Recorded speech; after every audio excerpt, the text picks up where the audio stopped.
Okay, welcome everyone. My name is Vanessa Alexander and I will be co-facilitating the webinar today with my colleague Emma Draysons. So I'm one of the Positive Partnerships team leaders and I'm based in South Australia, and Emma is a team leader based in Victoria.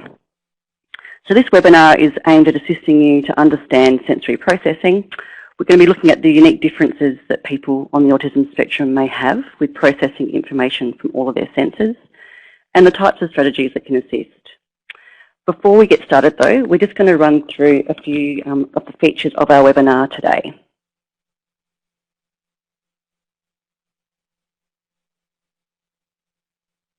So some of you may have already participated in a webinar, and for some of you this may be quite a new experience. So there's a couple of tools that we'd like to highlight that you can access, and we'll explore that now. So on the left-hand side of the screen, you'll see your name. And looking now to the bottom left-hand side of the screen, you'll see an icon of a person. So you can actually click on that menu if you'd like to change your icon, and there's a couple of different options there. So if you're feeling like you need some caffeine this afternoon, you may want to change your icon to a coffee cup or a smiley face if you're happy to be joining us with us this afternoon. Just above the icon is a text box. So throughout the webinar, you can type questions or comments into the text box. We'd also like just for you to ensure that the speaker icon has a red cross, so that's down the bottom there on your screen. The audio line will be on mute, and if time permits, we'll be able to open the phone line at the end of this webinar. There's going to be a couple of times during the webinar that I'll ask you to share your thoughts or experiences, and to do that you just need to type into the text box. We're really fortunate to have a really diverse group participating today. So that includes parents and teachers, family members, and also some adults on the autism spectrum as well. So please be mindful that during the webinar, it's a unique learning experience and it's different to being in that face-to-face environment. So what we are encouraging you to do is to give yourself this hour to be present and focused. Because we know it's easy to get distracted, so we're really encouraging you to make the most out of this opportunity. So at times there may be moments of silence, and that might be for you to think and reflect on what has been said. So whilst we might not be able to answer everyone's questions or find solutions in this hour to all of the questions, we just want to reinforce that we're not coming from an expert model, but rather hoping that you'll use the ideas that have been generated, and also look at the information and tools shared and apply them as relevant to your individual circumstance. At the end of the webinar, a link will be sent of the recording, and that will be available on the website in a couple of days' time.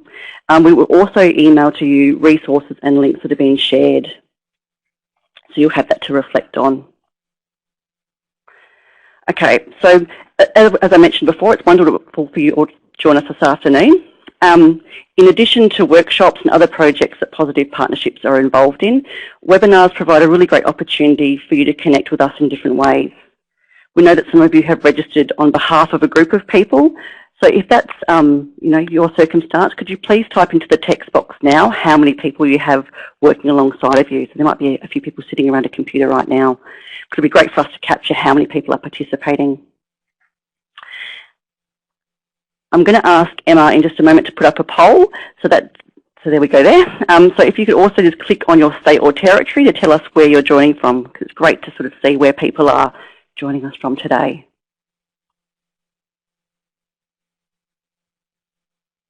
Okay, so I can see we've got quite a few people from the ACT in New South Wales, quite a few from Victoria as well, in WA.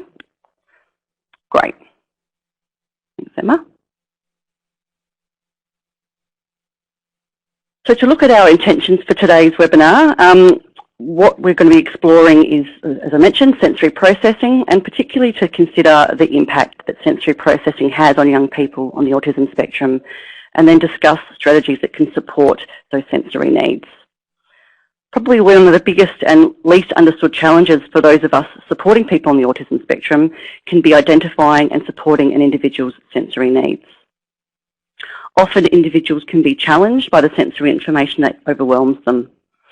And we've learned a lot from individuals on the spectrum who've been able to share some of their insights. So some of you may be familiar with Temple Grandin. She's a woman who was diagnosed as being on the spectrum when she was 4 years old. And she's now an adult and very accomplished in her own right in her professional area, which is working in animal behaviour science. And she's also written a number of books about her life, and she focuses a lot on the impact of sensory processing. Some of you may have read her work, and there's also a film that was made of her life. I'm going to share with you now a quote that was written by Temple Grandin. So she explains here that I pulled away when people tried to hug me because being touched sent an overwhelming tidal wave of stimulation through my body. I wanted to feel the comfort of being held, but then when somebody held me, the effect on my nervous system was overwhelming. Small itches and scratches that most people ignored were torture.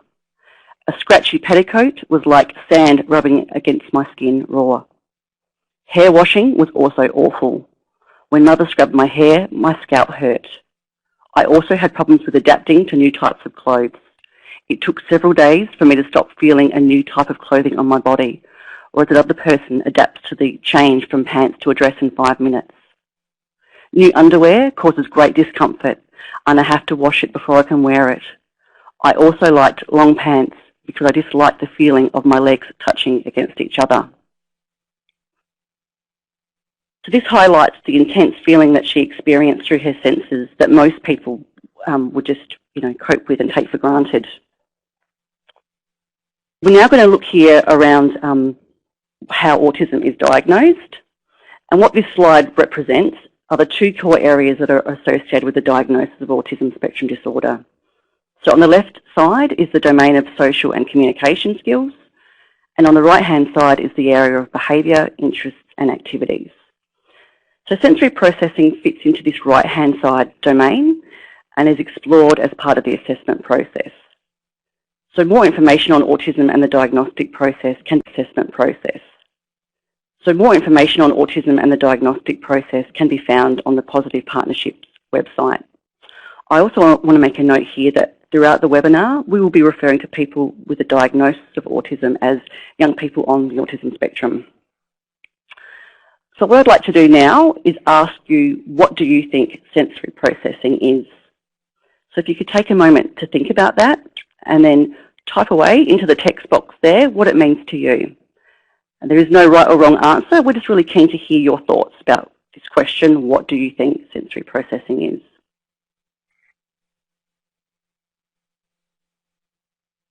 Okay, so you can see a couple of responses coming through now. So making sense of the world.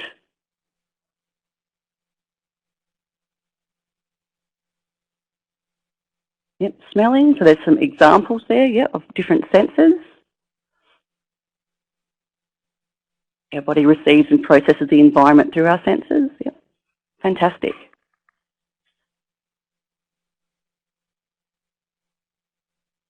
Great, so we've got some really good responses coming in there. We know that everyone will have various understandings, but if we look at it through really simple terms, it is the way that our brain receives, integrates and regulates the information received from all the senses. So sometimes this may involve the body producing a response. So all people will have unique sensory needs and preferences, not just people on the autism spectrum.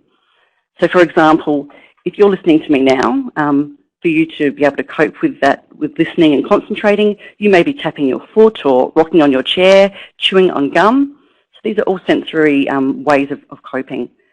So the sensory needs of a person on the autism spectrum will also be different.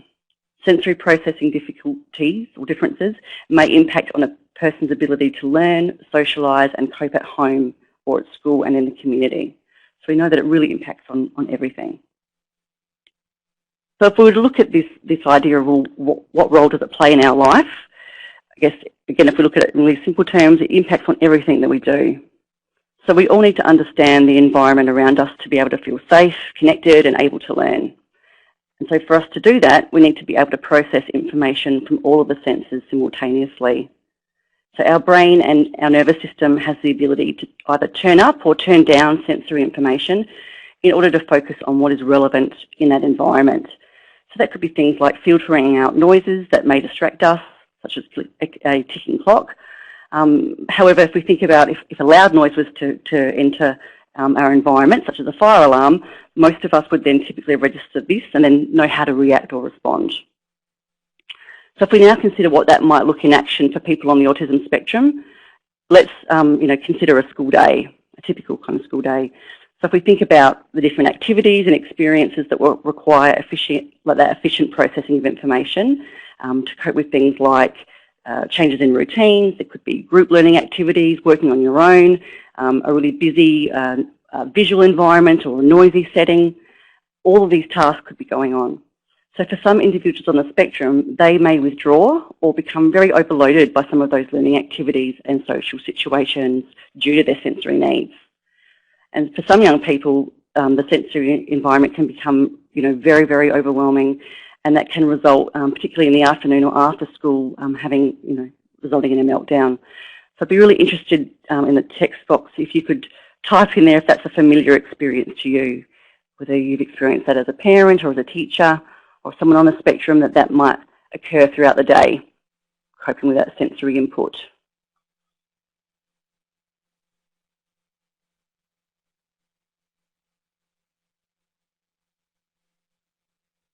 You can see people busily typing away there.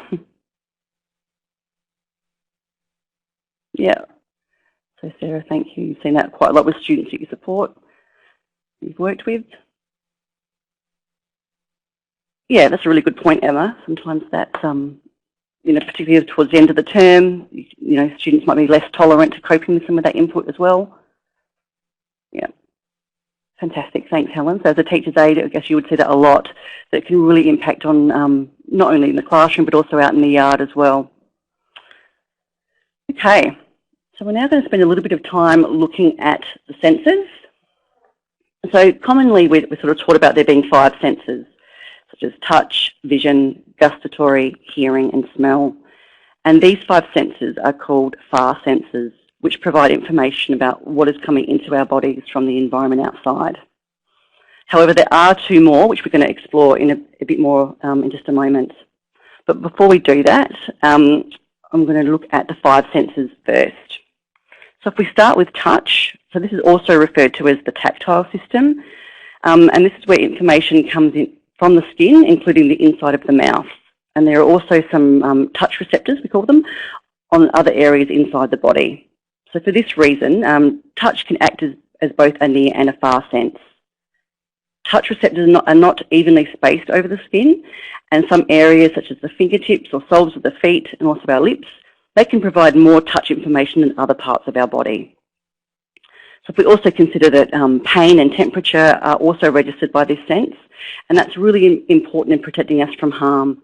So, for example, putting your hand on a hot iron, we get really quick input normally around that being hot and to move your hand away. Next, if we look at vision, so this is the sense that enables us to make sense of what is seen.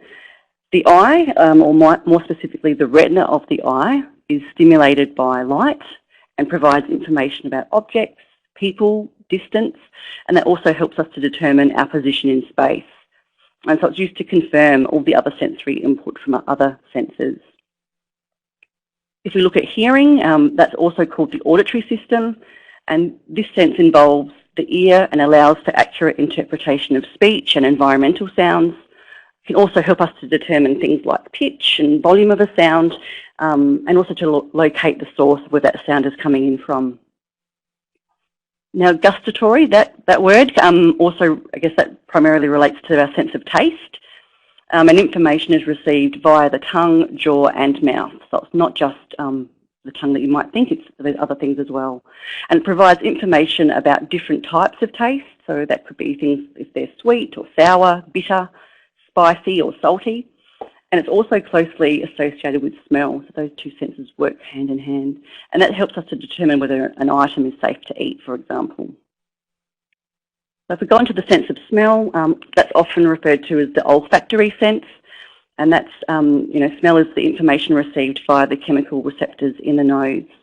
And it's also closely related to taste and helps alert us to smells that could be dangerous. And interesting, if you think about smells, that's often closely linked to experiences as well. So we have those memories that are associated with smell. If we're looking at the sense of touch, that's also referred to as the tactile system. This information comes from skin, including the inside of the mouth. There are also some touch receptors on other areas inside the body. So for this reason, touch can act as both a near and far sense as well. Just realised I've done that. Okay, so what we're going to do now is, we've kind of covered those 5 senses. We're now going to look at our 2 near senses that provide information about what is going on inside of our body. So I'd like to, before I click onto that, ask, does anyone know what I might be referring to there? So 2 other senses that we often refer to. Yeah, any ideas? They're big words. Oh, well done, Cara. So yeah, proprioception or being proprioceptive, absolutely. That's one of them. And vestibular. Great job, Sharon. Thank you for sharing those ideas. So we're going to have a little look now at those 2 senses. So proprioception, often called our internal eyes. Proprioception provides us with information about where our body is, how it's connected, and what it is doing. So this information comes from all of our muscles and our joints. It gives us information about things like the position of our body, how we are moving, and also where we are moving in space around us. So this is a really important sense because it provides us with our body with like a schema, which allows us to do things like provide accurate motor planning. So occupational therapists often refer to that as the blueprint for movement. And that works hand in hand with our vestibular system. So this sensory system supplies us with information about balance and also how fast or slow our body might be moving or responding to moving. So vestibular information comes from the inner ear. So it's specifically within the semicircular canals, which are stimulated when a person moves their head. So if you move your head from side to side, that's referring to that vestibular sense. So this system is sometimes called the unifying system because it provides the foundation for the effective processing of all the other senses. So together, proprioception and vestibular processing are known as the movement senses, and they're both really important for motor planning.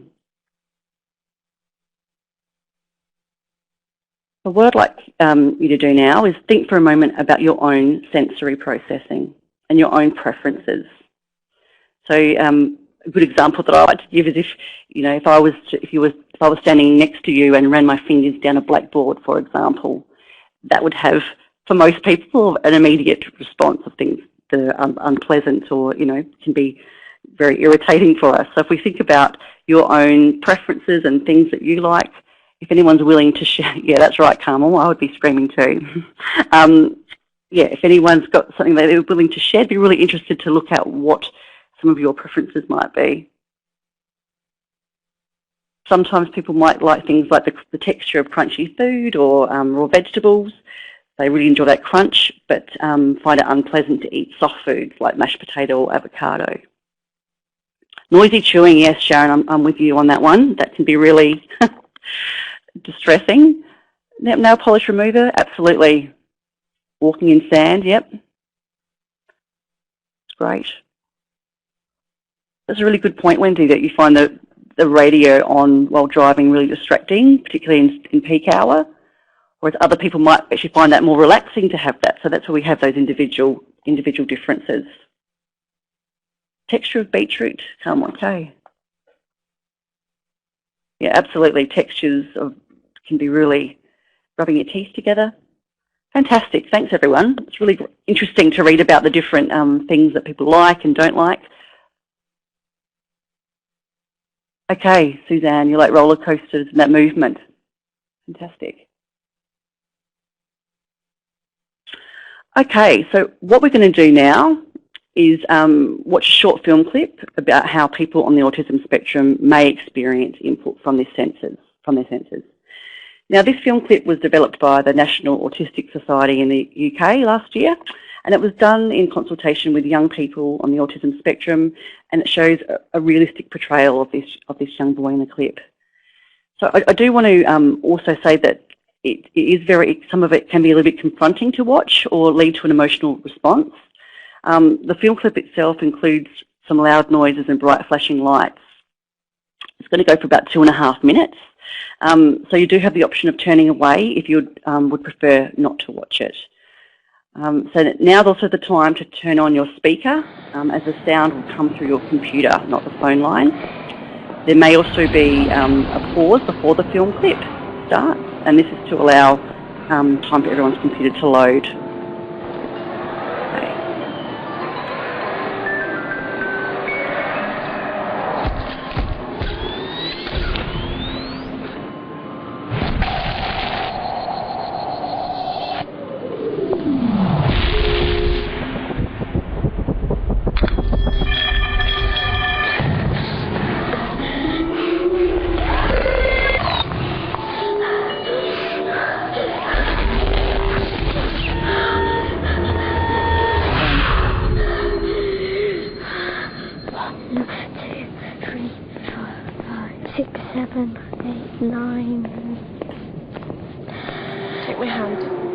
That's right, Danielle. Yeah, it was circulating in Facebook. Yeah, really powerful.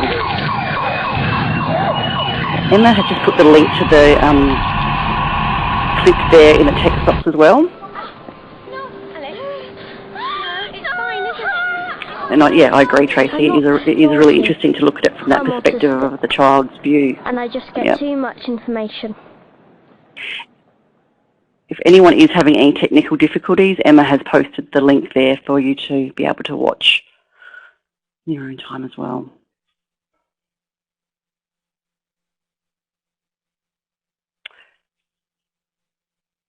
Yeah, Emma will email it to you in the end. Okay. If anyone's, thank you for sharing those comments as we went along. Sometimes it does buffer a little bit funny, so we're sorry about that if you couldn't see it. But absolutely, we will send you that link to it because it is a very, very powerful perspective to see. Okay. Now, on this particular slide, what we're going to do now, it's sort of showing the 7 senses there. And what I'd like you to do is to think about your child or a young person that you're supporting and think about their senses individually, but also as the person as a whole. So we're showing this as a tool, and even though there are 7 senses, they often work together and often more than one is involved. So for example, if we think about driving a car, that involves hearing, vision, touch, and as we go around a corner, that vestibular input as well. So as I already mentioned, all people will have unique sensory preferences or profiles. The sensory profile of an individual on the autism spectrum will also be individual. So a person may experience difficulties with each of the senses to differing degrees. Individuals on the spectrum are more likely to have a unique mix of overreactions and underreactions to each of those senses. So if we think about sensitivity may vary from day to day and from sense to sense, making the processing of consistent, reliable sensory messages more difficult. And it seems that for many people on the autism spectrum, the degree of sensitivity can also vary from moment to moment, and it fluctuates considerably depending on the individual's level of stress. And I noticed that in the text box, someone had made a comment about that when there's a situation of stress, your ability to cope with some of that input can be sort of less tolerable for you. So it's a really important point to keep in mind. So I'm now going to hand over to Emma, and she's going to explore this in a little bit more detail. Thank you, Vanessa. And as you were just explaining, we can typically look at and group the reactions that we might see to sensory input into some broad categories. So they would be under and oversensitive. So if you just turn your attention to the left-hand side of the screen for the moment, we'll explore undersensitive first. Undersensitivity can present in a number of ways. For example, you can see the young girl on the screen there that Vanessa's pointing to shows low registration, which might be quite a passive response to being undersensitive. This young girl looks a bit lethargic and disinterested, and she might need a little bit more input to get ready and participate and engage in activity. Whereas the boy next to her is showing quite an active response He's seeking out lots of input to feel just right for the task at hand, and we may see that in young people who run and jump in the classroom and find it difficult to sit still. Both presentations are examples of undersensitivity. When a person is undersensitive to sensory information, it takes a lot of extra information for them to detect the sensory input. They may not register things such as that others notice. I know I've had parents mention to me that they thought their child was deaf as they weren't responding to their name, but they do not have a physical hearing difficulty. These young people may need extra input to notice the sensory input in their environment. One thing we may see them doing is looking at objects up close or for long periods of time. They may underreact to stimuli and end up in dangerous situations, such as not registering that they've hurt themselves because they're undersensitive to that input, or someone calling loudly at them to stop. We may also see young people on the spectrum actively seeking sensory input from that sense where they need it to feel just right. They might move more frequently or at a more intense level to other children. They may crave input from their senses that others would find nauseating or overwhelming, such as spinning round and round beyond the point where others may get quite busy. And I've certainly made the mistake of entering a spinning competition in the playground before with a young boy on the spectrum I was working with, and by about 5 spins I was feeling quite ill and needing to sit down, but he was able to keep that going for 20 more spins before he actually started to register that he was a bit dizzy. I'd like you to turn your attention to the right-hand side of the screen now, and we'll take a minute to explore what oversensitive could look like. For these people, they may get more information than required for registration and processing, and that young person may not be able to screen out irrelevant information. When people are experiencing oversensitivity, it might sometimes be called having a heightened or turned up sense. As a result of this, the individual may respond in an unusual way to sensory information. And oversensitivity can also present in a number of ways. For example, the young boy at the hairdresser on the bottom right-hand side there shows a heightened response. He's not coping with getting too much information, and we can see him kind of gritting his teeth to get through the activity that he's participating in. Whereas the boy next to him is seen to be refusing to eat his dinner. And what we may see following this is him running away from the overwhelming experience, or he may even learn to avoid the activity or situation before it even begins. Some other examples of how a young person may respond to having turned up senses are they may notice things that others don't, such as the sound of a fridge humming or ceiling fans whirring. They may be bothered by things that other people aren't, such as the feeling of their clothes or having tags. And I think that quote from Temple Grandin really captured that perfectly that we explored before. They may have quite a dramatic reaction to a low-level sensory input that other people might not typically even notice, such as the movement that you experience when you're in a reversing car. Some young people may also avoid particular sensory information or situations where that input is usually present. And I know that, Danielle, you've already mentioned the experience of attending school assembly, which might typically be a bit loud or unpredictable. Some other examples might be having your hair washed, or going into a public toilet where sometimes there might be really loud hand dryers that go off at unpredictable moments. We might also see some young people creating other sensory input to block out or mask the input that is too intense for them. And this could look and sound like people covering their ears, humming and making noises, and that would be the purpose of that might be to block out the other sound in their environment that they're finding difficult to cope with. So I'll ask you now to think about the young person on the spectrum in your family or the young person on the spectrum that you support, and think about some under and over reactions to sensory input that you might have seen. Please share some of your experiences in the text box. What are you seeing happening for young people with sensory processing differences?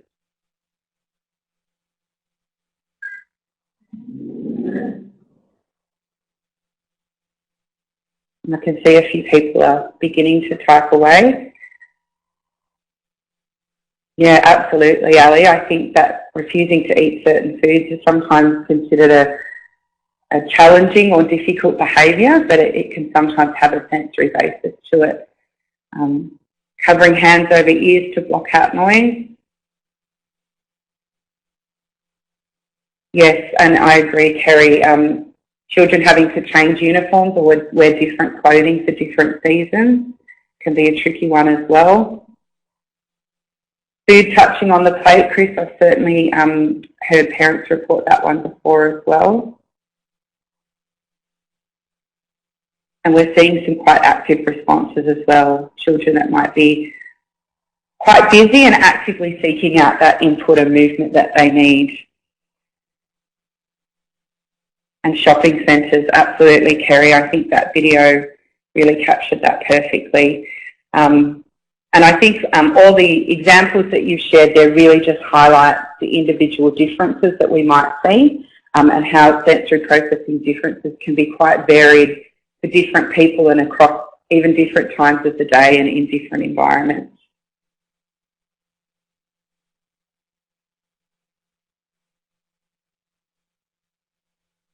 So thinking about some of the examples that you've shared there, you've also talked about the context that they're happening in, which is a great thing to be thinking about. We're going to turn our attention briefly to exploring the relationship between sensory processing and stress. Research has shown that there is a distinct relationship here happening between sensory processing and stress levels. Oversensitivity to sensory information can result in people becoming highly aroused or overstimulated by their senses, and these individuals can become highly stressed. The reverse effect can also be true. In times of stress, the nervous system is already stimulated and a person can become even more sensitive to information through their senses, which can then lead to further stress being experienced. We've all at some time, and I'm sure you can think of some own examples from your own personal sensory profile, we may have experienced extreme irritation at a tap dripping, a dog barking in the middle of the night when we're trying to sleep, or a door slamming when we're already quite stressed and highly alert. This is because our system and our senses are heightened. Undersensitivity to sensory information can also contribute to stress. It might be the case that individuals who are undersensitive to sound, for example, might become stressed as a result of the fact that they fail to hear vital information, or they may miss out on the more subtle sensory information that provides warning of an intense stimulus coming their way. An example might be a child not hearing the teacher approaching and calling their name until the teacher is standing right next to them and speaking quite loudly. We might see children show a reaction that sees them to be quite stressed or anxious by that experience because they've missed the points leading up to it.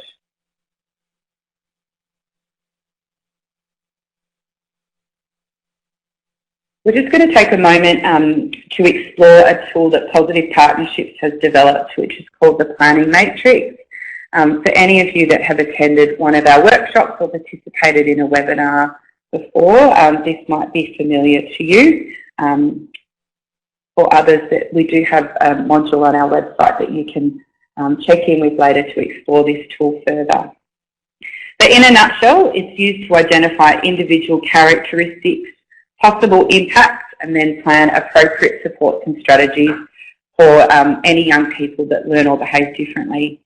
You can see across the top of the matrix the domains that may be relevant to people on the autism spectrum that Vanessa's pointing to now for you. Down the side you can see the characteristics row, which is where we would write information about these different domains such as communication, sensory processing or learning styles of the individual. Linking to that, we would then complete the impacts row, which would include information about what happens to the individuals or others around them. And in the strategies row, we might include examples of who or what might help in working through those impacts and planning forward. We recommend using the planning matrix to develop a snapshot of a child or the individual you support. It can include many characteristics of autism, and you can complete the full document. But today we'll just be focusing and highlighting on that column of sensory processing.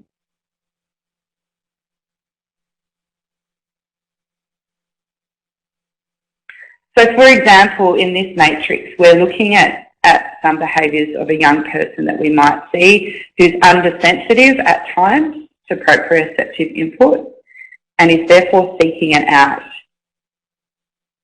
While in their sense of smell, they're presenting quite differently, the individual is actually quite oversensitive to smell. When we explore the impacts of those characteristics, we can see that that young person is seeking out lots of movement and only engaging in sit-down tasks for short periods of time of up to 5 minutes. And as they're quite oversensitive to smell, that we're seeing them get quite distressed or upset, possibly avoiding strong smells such as perfume or food, and food being cooked as well.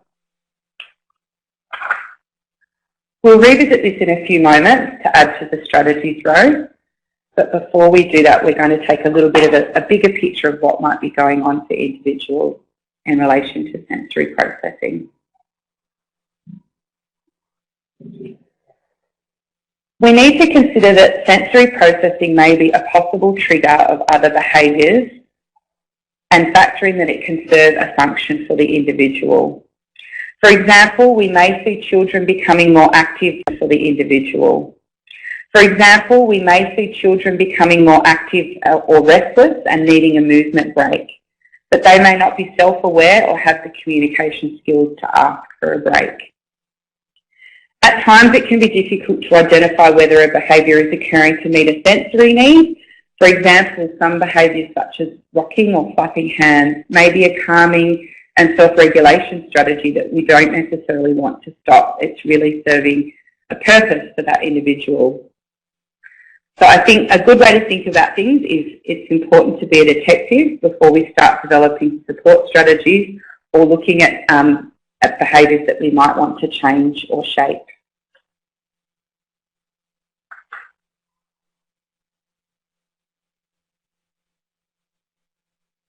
Turning our attention now to what can support sensory needs. Before we begin exploring strategies, it's important to think about whether or not sensory processing difficulties are actually having a negative impact on the young person that may result in challenging behaviour or restricting an individual's ability to participate in activities at home, at school or in the community. If that is happening, we need to explore strategies to support the individual to cope in different environments and across different situations. Let's explore the first area, modifying and adjusting the environment. When there's a mismatch between the individual sensory profile and the environment or task, we may be able to adjust the environment or the task. An example of this may be having an autism-friendly zone in the classroom, and now in some shopping centres as well, or attending sensory-friendly cinema sessions. If you're supporting an individual with sensory processing differences, it might be worth conducting a bit of an environmental audit to identify sensory output in the environment that may go unnoticed, but it may be leading to sensory avoiding behaviours or what may be missing and leading to sensory seeking behaviours. Moving on to point 2, regulation skills. It might be important to also teach the child how to cope more effectively with that situation or activity, or to access their sensory needs in another more appropriate way. For example, jumping on the couch might not be safe or considered appropriate, but having access to a mini trampoline with the environment would meet the same sensory need, but in a safe and appropriate way.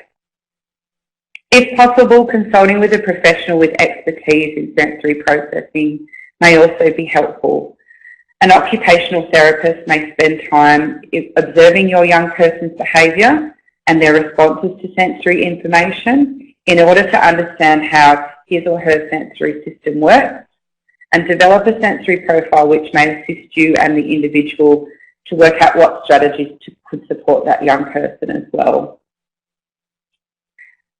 Looking now at area 3, It may also be important to have sensory supports available in the environment that individuals can access to regulate the input as needed.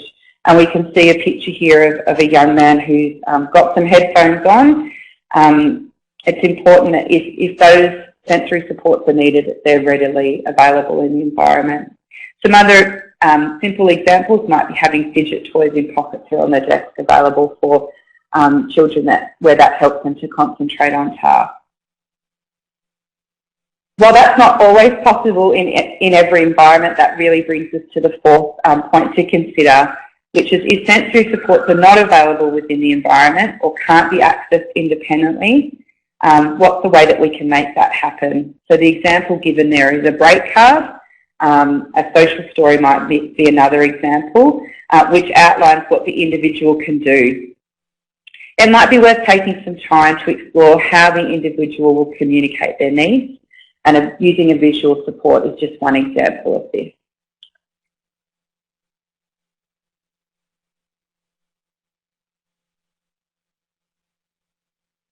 So thinking back to now those, I guess, behaviours that we were seeing in terms of under and over sensitivity, and what might be some sensory support strategies for those young people. On the left-hand side, the young girl that we talked about who was quite lethargic and not ready to engage in structured tasks or activities. I know one example that I've seen happening in classrooms is actually getting to children to help with some movement, some heavy work, handing out books or carrying things before starting a task to get their muscles and their body ready for work. We can also see there the young boy who is quite sensory seeking and is jumping and moving a lot. That example that we shared before of having access to a mini tramp or an area to be active within the classroom or the playground or at home might be a relevant sensory support for that young person. Looking at sensory sensitivity, we can see there that the young boy who's still not very happy about having his hair cut. There might be some things that we can do before, during and after to support the coping of that sensory input.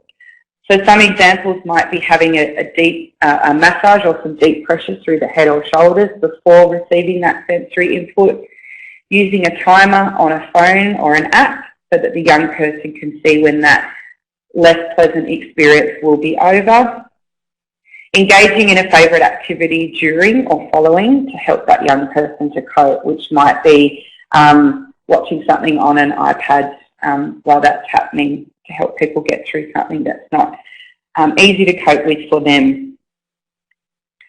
And the last example we can see is of sensory avoiding.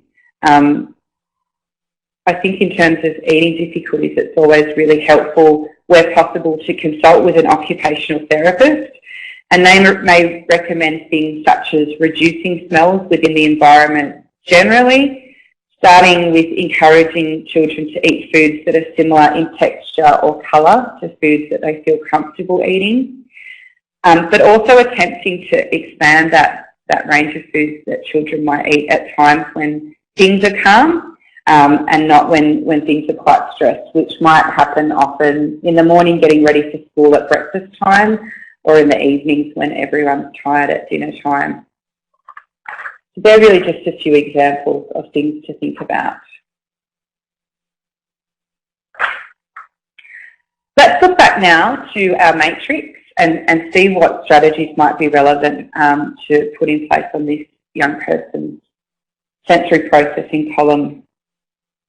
So after some discussion between parents and professionals and possibly the individual themselves, it was decided to, in terms of strategies, to look at teaching the individual to ask for a movement break so they could access that sensory need, but also to check in with an occupational therapist and develop a social story around community outings where those smells might be new or a bit unpredictable. It's important to point out that the same characteristic can have really different impacts for different people, so these strategies are just examples for one person. There might also be different impacts in different environments. So running and being active might have less impact when in the playground. So strategies to support young people that have that characteristic may focus more on structured environments such as the classroom. For some impacts, there may be some strategies that you can really easily put in place and try, but others might need a little bit more exploration or consultation with a professional. And I can see some really great strategies being added into the text box there as well, which is wonderful. I agree, Terry. That sounds like a good idea to try and reduce some of those stress levels by making cooking a bit more of a fun activity and a safe activity. Thanks for sharing that. So looking now to resources, as sensory needs are so individual, it's really hard to make specific recommendations without a sensory profile being completed in consultation with an occupational therapist. So these are just some very general examples.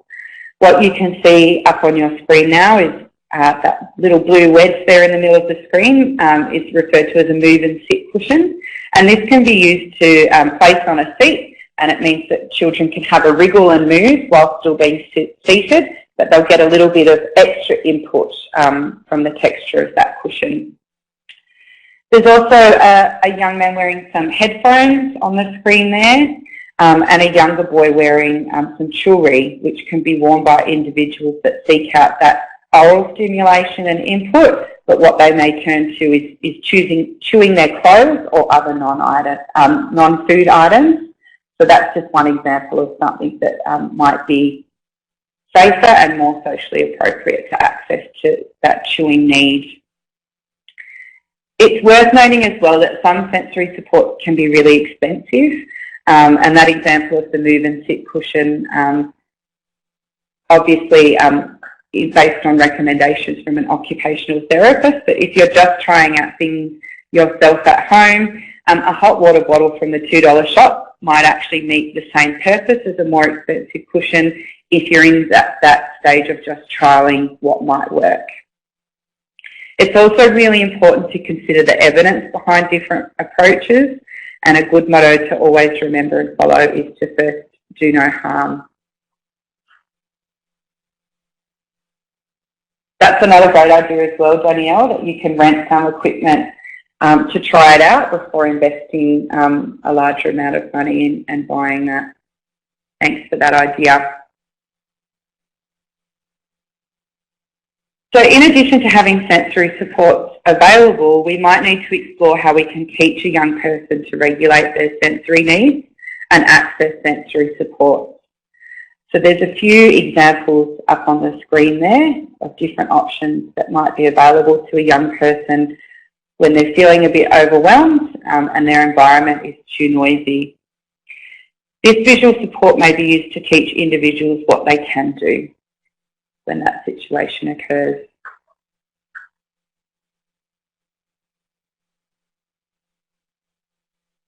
Thinking now to other resources more broadly, there's a few examples of websites up on the screen there for you, and they may be worth investigating further after today's webinar. There are also some great books written by people such as Temple Grandin, who we mentioned earlier in the webinar, and there's quite a lot of online blogs that are available to access for free. And some of these blogs are written by teenagers or adults on the spectrum, sharing insights and experiences that they've had throughout their life and how sensory processing difficulties have impacted or continue to impact on them.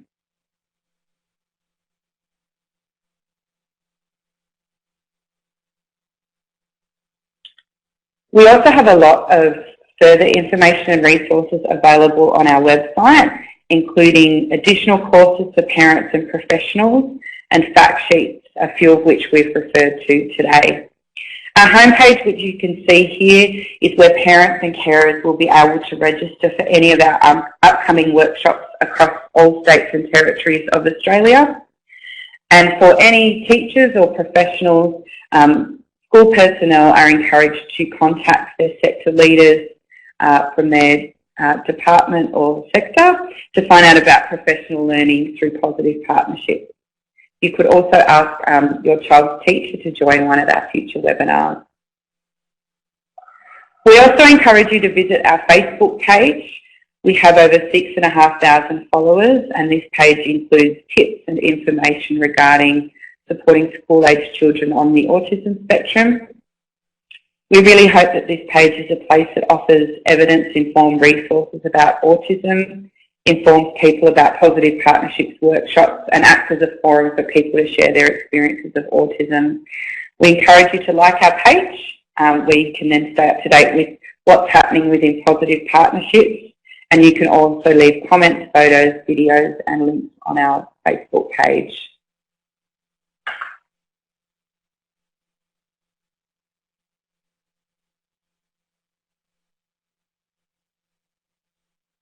We'll be opening up the line for a few moments if anyone has any questions.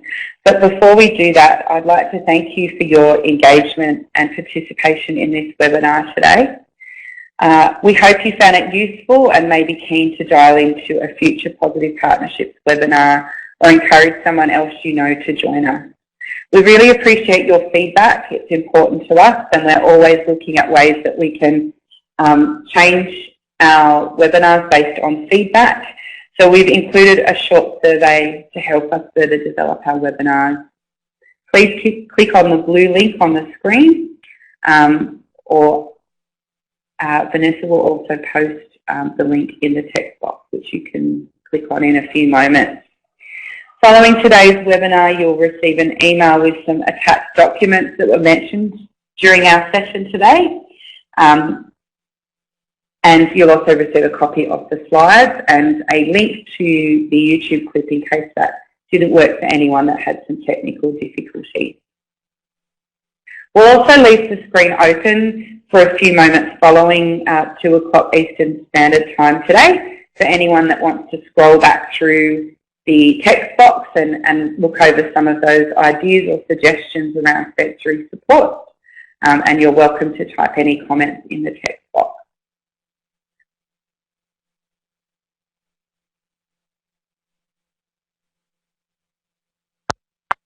The moderator has placed the conference into conversation mode. All participants are now unmuted. So I think a lot of you will have pressed *6 to, well, you may not have actually because you're all muted. If you are on mute and you have a question, you're welcome to unmute yourself and share over the phone line or the text box. So Vanessa and Chris and I will be remaining on for a few moments to check in if there's any further comments or questions. But for those of you that need to leave us at this point today, we just encourage you to fill in the Survey Monkey, and thank you for your time.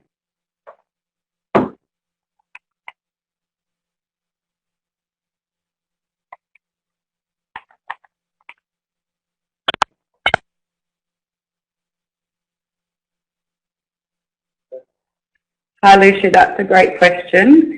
And if you go to our website, you'll see the next upcoming webinar. I'm going to put Chris on the spot and ask him to type in the text box when that is. But the best thing for you to do is to like our Facebook page, which is where we post when all of our webinars and workshops open for registration. And you're welcome to register on our website as you did for today.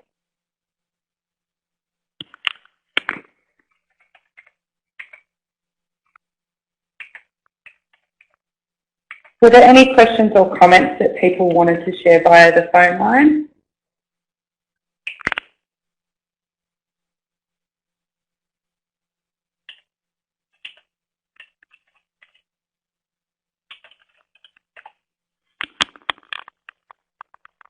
Oh, thanks, Chris. Lucia, if you're still on the line, Chris has just posted there for you when the next webinar is. So that registration for that webinar is open, so you're welcome to jump back on our website and register for that one as well on understanding behaviour.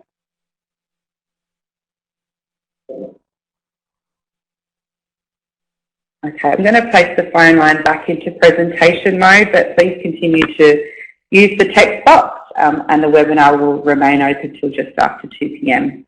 Thank you, everybody.